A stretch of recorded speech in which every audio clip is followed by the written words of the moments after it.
Peoples party ॿिनि ॾींहंनि खां नेशनल असेंबली में जेके पीपल्स पार्टी जा एमएनएज़ आहिनि उन्हनि जूं जेके पहिरें ॾींहुं तक़रीरूं आहिनि उहे साम्हूं आहिनि। पीटीआई क़ैदी नंबर 804 जे कंहिं इशू ते मुलाक़ात जो बहानो करे ऐवान खां ॿाहिरि निकिरी वई।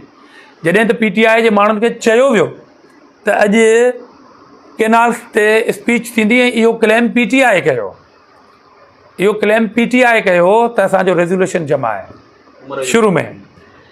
उन ते जॾहिं बहस थियो त पीटीआई क़ैदी नंबर 804 जो बहानो करे ॿाहिरि निकिरी वई। सवाल आहे त छो?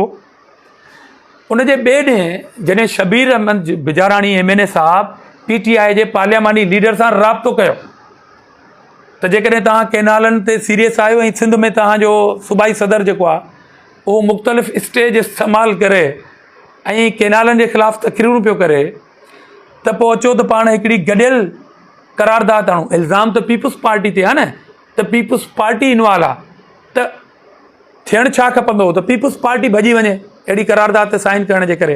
हिते छा आहे त पीपल्स पार्टी ख़ुदि तव्हांखे मिनथू पई करे एमक्यूएम खे।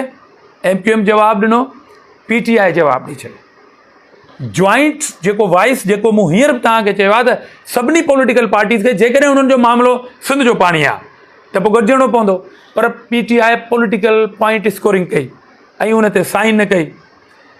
ऐं जॾहिं साइन न कई त पीपल्स पार्टी अकेली रहिजी वई।